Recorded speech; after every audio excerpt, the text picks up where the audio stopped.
नमस्कार प्यारे विद्यार्थियों, एमए उत्तरार्ध हिंदी साहित्य के छठे प्रश्न पत्र की इस ऑनलाइन कक्षा में आपका स्वागत है। हम कवि सूरदास का भ्रमर गीत पढ़ रहे हैं। आचार्य रामचंद्र शुक्ल द्वारा संपादित किया हुआ भ्रमर गीत सार, जिसके चयनित पदों का हमें अध्ययन करना है। इसी संदर्भ में और उसी प्रसंग में आज हम पद संख्या 64, 69 और 71 का अध्ययन जो है वो करेंगे। तो जैसा हमें विदित है कि गोपियाँ जो है वो उद्धव के निर्गुण पर लगातार कटाक्ष कर रही है। उद्धव को बार बार जो है वो यह समझा रही है कि आप हमें जो है वो यह निर्गुण का संदेश मत दीजिए, क्योंकि हमने तो अपना सर्वस्व जो है वो श्री कृष्ण को समर्पित कर दिया है। अब देखिए उसी व्यंग्यात्मक तरीके से जो है वो गोपियाँ उद्धव से क्या कह रही है पद संख्या 64 में। निर्गुण कौन देश को वासी, मधुकर हंसी समुझाए, सोह दे बूझती सांच न हासी।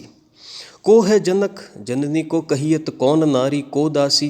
कैसो वर्ण भेष है कैसो के ही रस में अभिलासी। पावे गो पुनि कियो आपनो जोरे, कहे गो गासी। सुनत मौन वे रह्यो ठग्यो सो, सूर सबे मति नासी। अब देखिए गोपिया जो है वो उद्धव से कह रही है कि हे उद्धव, आप हमें बताइए निर्गुण कौन देश को वासी। क्या हमारे कृष्ण तो जो है वो ब्रज के निवासी है, हम उनके साक्षात दर्शन कर सकते हैं। आप बताइए कि आप यह जो निर्गुण का संदेश दे रहे हैं, निर्गुण ईश्वर की बात कर रहे हैं, ये कहाँ के निवासी है बताइए। मधुकर हंसी समझाए, हे मधुकर आप हमें एक बार जो है वो हंसी पूर्वक खुशी पूर्वक ये समझा दीजिए। सौ दे बुझती, हम शपथ देकर कहती है हंसी नहीं कर रही है, आपके साथ कोई हंसी ठिठोली या मजाक नहीं कर रही है।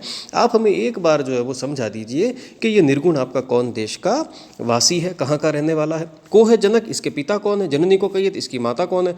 को नारी को दासी, इनकी स्त्री कौन है, पत्नी कौन है और इसकी दासी कौन है बताइए आप। कैसो वर्ण भेष है, कैसा वर्ण है, कैसा भेष है, क्या पहनते हैं, क्या बोलते हैं। के ही रस में अभिलाषी, और किस तरह के रस में उन्हें आनंद आता है, कैसे वह आनंदित होते हैं बताइए। पावे को पुनि कियो आपनो जोरे, कहे गो गासी। गासी मतलब झूठ, मिथ्या। हे उद्धव सच सच कहिएगा, अगर आप झूठ कहेंगे तो अपने किए का फल आप ही प्राप्त करेंगे, वो ठीक नहीं होगा। ये बातें सुनकर देखिए कवि सुर कहते हैं सुनत सुनत मौन वे रहियो ठग्यो सो।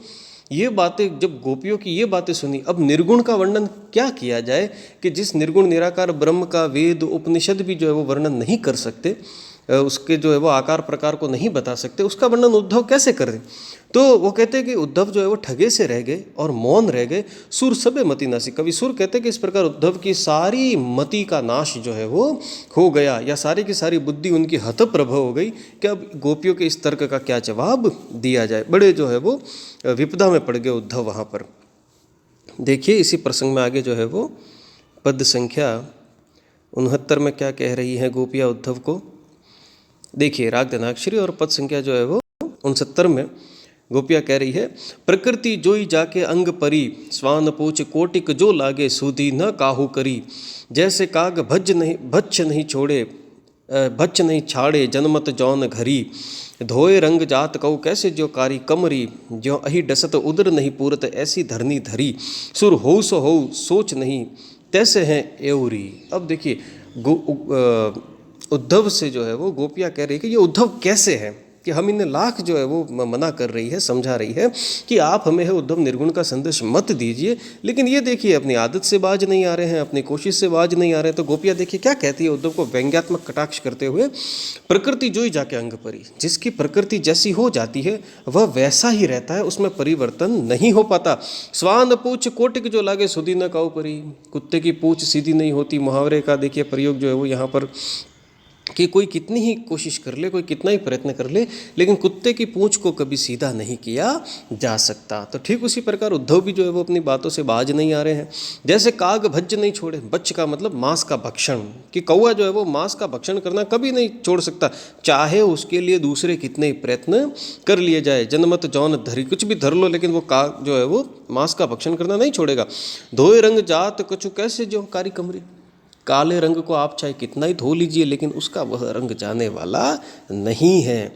जो अही डसत, जैसे सांप डसता है, उदर नहीं पुरत, भले ही उससे उसका पेट नहीं भरता है, ऐसी धरनी करी।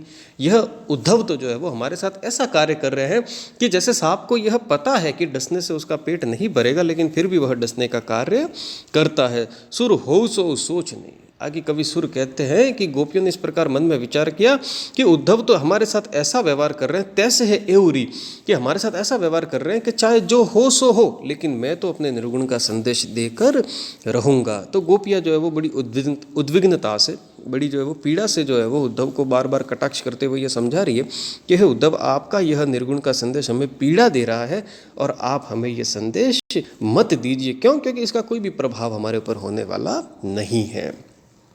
आगे देखिए पद संख्या 71 में गोपियाँ उद्धव से क्या कह रही है। यह सुनत ही नयन पराने, जब ही सुनत बात तब मुख की रोवत रमत ढराने, बारंबार श्याम घन घन ते भाजत फिरत लुकाने, हमको नहीं पतियात तब ही ते जब ब्रज आपू समाने, नातरु यहो काच हम काचती, वे यह जानी छपाने, सुर दोष हमरे सिर धरी हो, तुम हो बड़े सयाने। अब देखिए यहाँ पर गोपियाँ जो है वो उद्धव को कह रहे कि उद्धव तुम बहुत सयाने हो, बड़े बुद्धिमान हो, हम कुछ भी कर लेगी, लेकिन तुम जो है वो दोष हमारे सर ही धरोगे। कैसे धरेंगे? देखिए, ये सुनो तीन नयन पुराने, हे उद्धव, अब तुम्हारा यह निर्गुण का संदेश सुनते सुनते, योग की बातें सुनते सुनते हमारे नेत्र जो है वो पराए हो चुके हैं, थक चुके हैं, बंद होने लगे। जब भी सुनत बात तुम की रोवत रमत टरने, जैसे ही तुम कोई बात कहते हो तो अब नेत्रों से केवल अश्रु ही प्रवाहित होते हैं, आंसू ही निकलते हैं और कुछ भी जो है वो भाव उनमें शेष नहीं रह गया है। बारंबार श्याम घनते बाजते फिरत लुकाने, हम जो है वो बड़ी प्रसन्न हुई थी कि तुम जो है वो बिल्कुल श्याम जैसे दिखते हो, कृष्ण जैसे दिखते हो, हमारे लिए कोई अच्छा संदेश लेकर आए होंगे। लेकिन अब तो ये स्थिति हो गई कि आपको देखकर हम लुकती फिरती छिपती है कि अभी देखोगे तो वापस वही बात करनी प्रारंभ कर दोगे। हमको नहीं पतिया थे उद्धव, हमको तुम्हारी बात समझ में नहीं आती है। तब ही तेवे जब ब्रज आप उस समान है, जब से तुम ब्रज में आए हो तब से एक एक बात कर रहे हो उद्धव, हमें यह तुम्हारी बात समझ में नहीं आती है। ना तुरु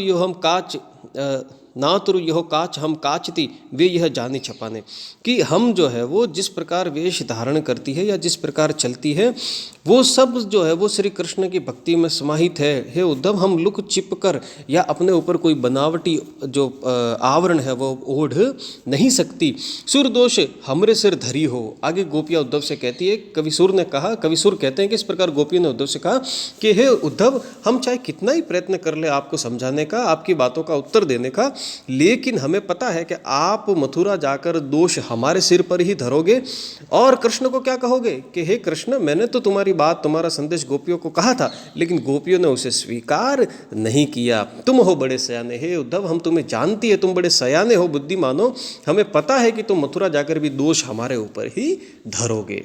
तो गोपियाँ मन में कहीं ना कहीं पीड़ा के भाव से जो है वो दुखी है कि हमारे इतना करने के बावजूद भी जो है वो हमारे लिए ऐसा संदेश आया है और हमें पता है कि उद्धव यहाँ से जाने के पश्चात दोष हमारे सर पर ही जो है वो धरेंगे।